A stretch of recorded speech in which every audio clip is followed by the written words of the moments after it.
Hello, everyone, and welcome back to Mr. English Channel. I'm Emily, and I'm here with the fantastic Paul. Hi, Paul. How's it going?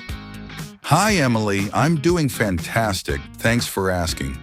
It's always a pleasure to join you and our wonderful listeners. I'm really excited about today's topic because it's something so many English learners struggle with. Me too, Paul. Today, we're diving into a very common frustration for beginners. I can understand English perfectly well, maybe even read it without too much trouble. But when it comes to speaking, it's like my tongue gets tied in knots. Exactly, Emily. It's that feeling of knowing the words are in your head, but they just won't come out of your mouth. It can be incredibly disheartening. You might watch a movie and understand almost everything, but then you freeze when someone asks you a simple question. It's a bit like being a passive observer versus an active participant. You're absorbing the language, but you're not yet comfortable enough to produce it yourself. But the good news is, it's a very normal stage in the learning process, and it's definitely something you can overcome. Absolutely, and that's what we're here to talk about today. We'll explore the reasons behind this challenge and, most importantly, provide you with actionable strategies and practical tips to help you bridge that gap between understanding and speaking. We want to empower you to become confident and fluent English speakers. So, Paul, let's delve into the why. Why do so many learners experience this disconnect between comprehension and production? What are the underlying causes? Well, Emily, the first thing to recognize is that understanding and speaking are fundamentally different skills. Think of it this way. Understanding is a receptive skill. You're receiving information, processing it, and interpreting its meaning. It's like being a sponge absorbing the language around you. That's a great analogy, Paul. It's like when you're reading a book or listening to a podcast. Your brain is actively working to decode the words and sentences, but you're not required to generate any language yourself. Exactly. Speaking, on the other hand, is a productive skill. You have to actively retrieve words and grammar rules from your memory, organize them into coherent sentences, and then physically produce those sounds. It's a much more active process. It's like the difference between recognizing a beautiful piece of music and actually playing it on an instrument. You might appreciate the melody and harmony, but playing it requires a whole different set of skills and coordination. Precisely. And in the early stages of learning, we often spend significantly more time on those receptive skills, listening and reading.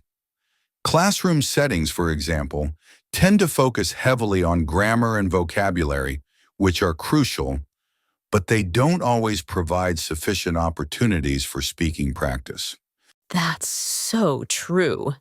You might spend hours studying verb conjugations and memorizing word lists, but if you don't actually practice using those words in spoken sentences, you're not developing the necessary muscle memory for speaking.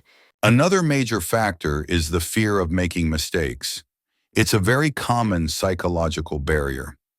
Many learners, especially beginners, are terrified of sounding silly, getting the grammar wrong, or being misunderstood. This fear can lead to paralysis, where they simply avoid speaking altogether. It's understandable. We all want to make a good impression. But with language learning, you have to embrace the fact that mistakes are inevitable. They're not failures. They're valuable learning opportunities.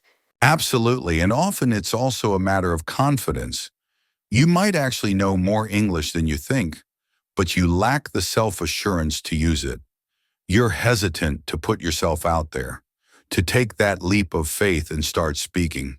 It's like standing on the edge of a pool, knowing you can swim, but being afraid to jump in.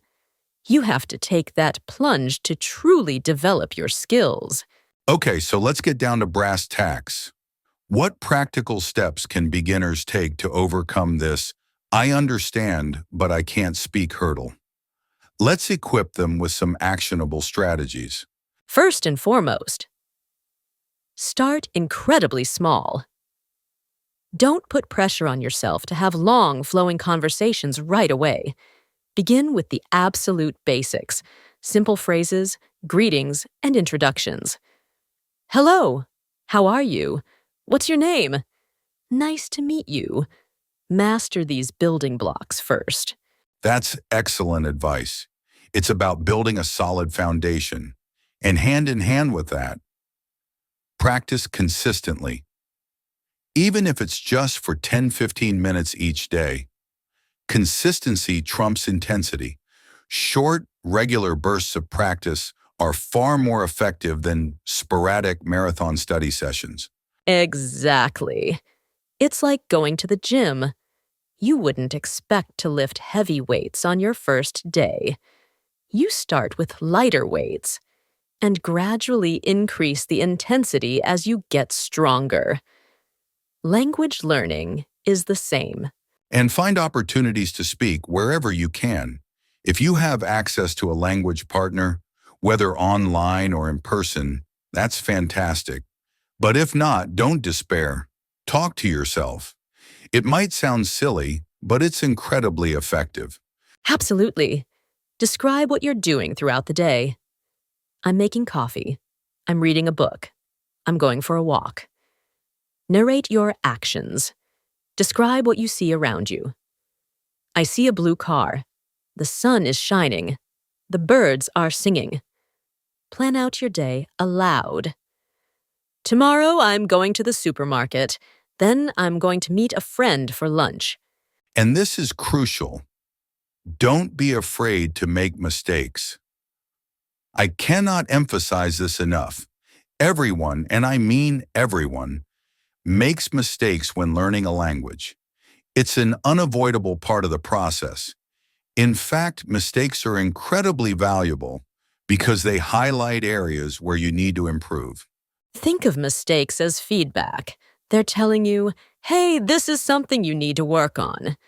Instead of getting discouraged, embrace them, learn from them, and move on. And shift your focus from perfection to where are on communication. Your primary goal, especially as a beginner, is not to speak like a native speaker. It's to be understood.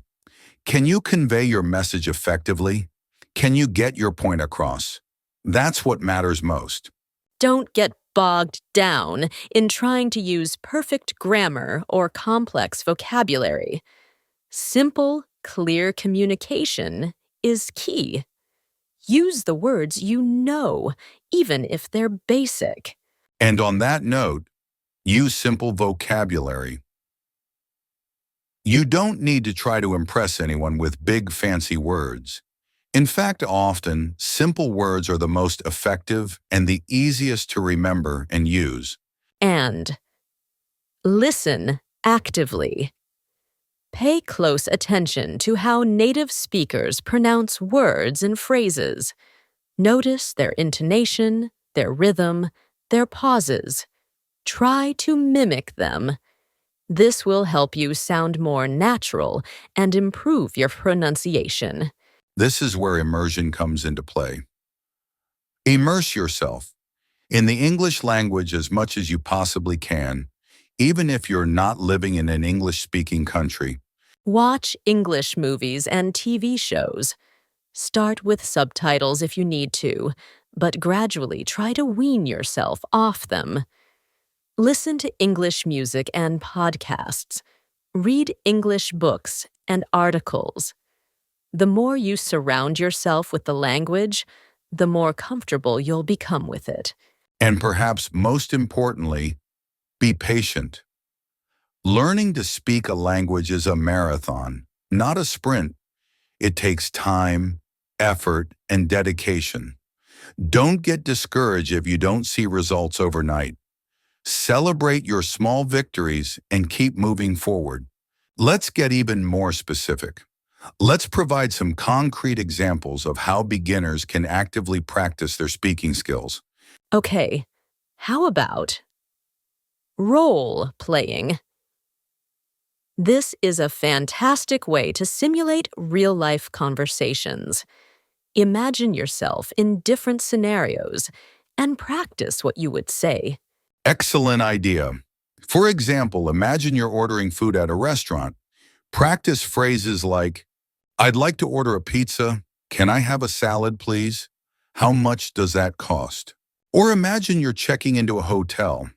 Practice phrases like, "I have a reservation under the name of Smith. Can I see my room, please? What time is breakfast served in the morning?" Or imagine you're meeting someone for the first time. Practice introductions, asking simple questions, and making small talk. Hello, my name is Emily. It's nice to meet you. Where are you from? What do you do? Another great exercise is describing pictures. Find a simple picture in a magazine or online and describe what you see. Focus on using basic vocabulary and simple sentence structures. I see a dog. The dog is brown. The dog is playing in the park. The sun is shining. Or storytelling. Tell a very short and simple story. It could be something that happened to you that day, or it could be a made-up story. Keep it brief and use simple language. Yesterday, I went to the beach. I swam in the sea. I ate ice cream. It was a good day. And answering simple questions is incredibly helpful. Practice answering common questions about yourself, your hobbies, your family, your job, etc. What's your favorite color? My favorite color is blue. What do you like to do in your free time? I like to read books and listen to music. Where are you from? I'm from Brazil. And finally, shadowing. This is a powerful technique where you listen to someone speaking English, such as in a movie or a podcast, and you repeat what they say, trying to match their pronunciation, intonation, and rhythm. It's like being an echo. Shadowing helps you get a feel for the natural flow of English conversation, and it can significantly improve your fluency and pronunciation. Start with short phrases and gradually work your way up to longer sentences. Paul, it's so important to emphasize that this journey takes time, and it's crucial to stay motivated. What words of encouragement can we offer our listeners? Absolutely, Emily. First and foremost, remember that every single small step you take is progress. Even if you only manage to say one sentence correctly, that's a victory. Acknowledge and celebrate those small wins. Don't compare yourself to others. Everyone learns at their own pace. Focus on your own progress and celebrate how far you've come. Find a supportive community. Connect with other English learners, either online or in person. Share your experiences, your challenges, and your successes. Encourage each other and learn from each other. Remember why you're learning English in the first place. What are your goals? Do you want to travel? Do you want to get a better job? Do you want to connect with people from different cultures? Keep those goals in mind and let them fuel your motivation. And most importantly, believe in yourself. You can do this. It takes time, effort, and persistence, but with practice and patience, you will improve. You will become a confident and fluent English speaker. Well, folks, that brings us to the end of today's episode. We truly hope that these tips and strategies have been helpful for those of you who understand English well, but are still working on developing your speaking skills. Remember, don't give up on yourself. Keep practicing, keep pushing yourself, and most importantly, try to have fun with it. Learning a language should be an enjoyable experience. If you found this episode valuable, please subscribe to our channel, share it with your friends who are also on their English learning journey, and leave us a comment. We love hearing from you. Let us know what you think, share your own experiences, and suggest any other topics you'd like us to cover in future episodes. Thank you so much for tuning in, and happy learning to everyone. Goodbye, everyone.